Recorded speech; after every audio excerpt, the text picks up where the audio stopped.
everybody, it's Emily again. Um, so that you guys don't get bored with me shooting like 4 videos in the same small space, I'm gonna just move around the room. It's a pretty small room, but I was gonna move around it so I can just keep you on your toes. You don't get messed up.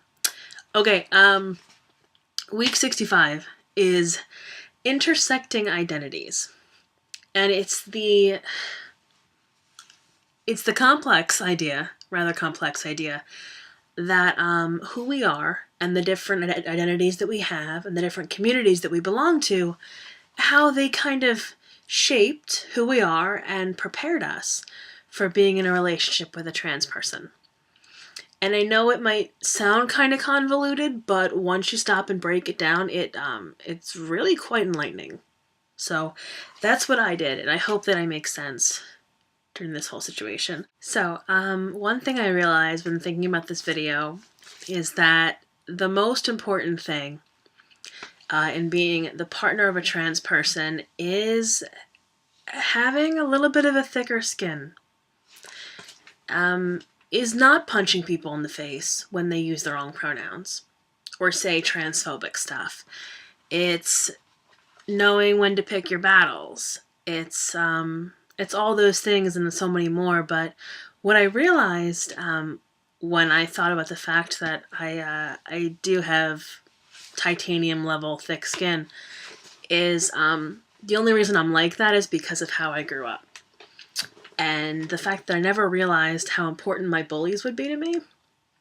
And there were a lot of them through the years. I mean, at the time it sucked and it was torture, but now that I'm through it and that I'm past it and that I know that I'm a better person than they were or are, or I don't know if any of them have changed, probably not. I realized that it made me kind of a better person. So there's a couple different aspects of who I am, a few different communities that I belong to that put me, that kind of other me, so to speak. They put me in this subcategory of person that always makes me have to explain myself. So being Jewish, my mother is Jewish, my father was not. He has actually converted in the past few years. So my brother and I were raised with Jewish traditions and with Presbyterian tradition, which is what my father was. So, we had Hanukkah and we had Christmas and we had both. And when I was 11, I think, I decided that I wanted more from Judaism than I was getting. So I started studying for my bar mitzvah. I did all that stuff. I became a woman. And I didn't realize that it would other me as much as it did, especially in the area that I live in. It's a lot of WASPs in the area that I live in. It's a lot of Catholic people as well.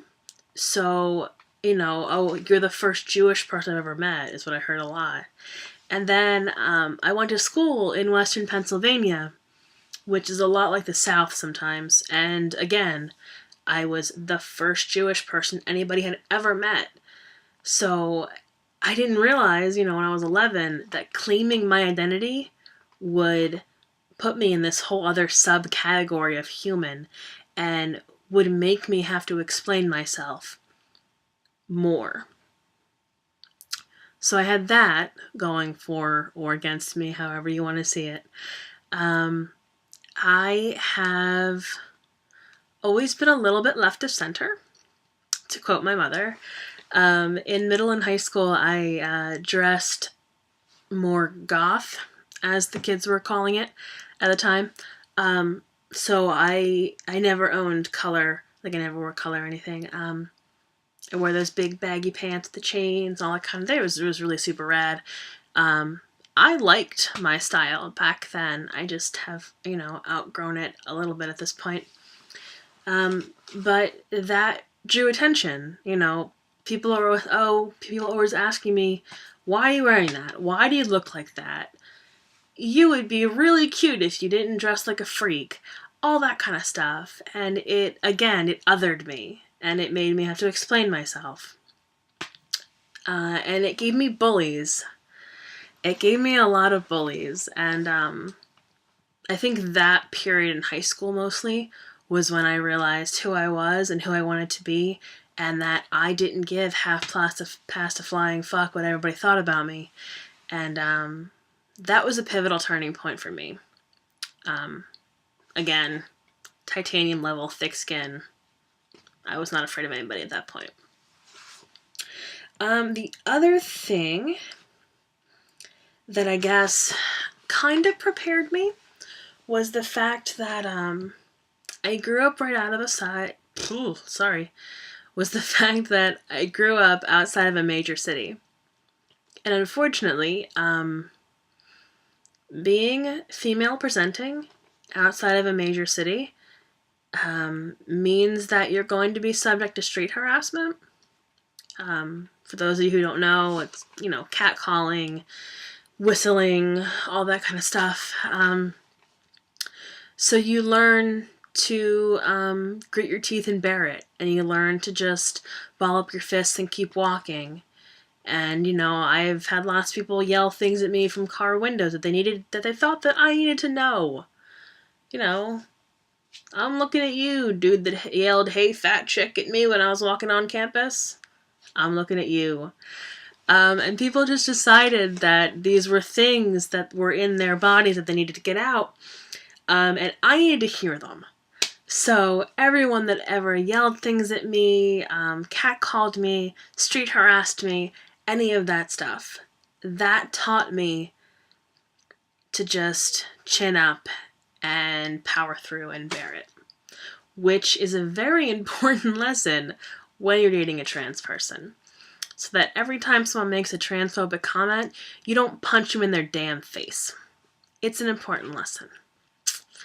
So, like I said in my last video, it's all about balance.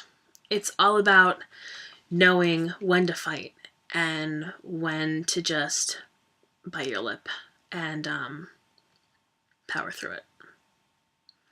And these are things that you have to put into play when in a relationship with a trans person, not just from the outside world, but with your partner. When they first start tea, you don't want to pick a fight over every single thing, because it's not going to be worth it. And they're probably not going to mean some of the things that they're even saying. So that's when the thick skin comes in and the picking your battles comes in. So those are things that I really think that I learned growing up, being my fabulous self, and these are things that I think prepared me for my relationship. I hope that all made sense and was all kind of cohesive. And I will see you guys shortly for week 66. All right. Bye.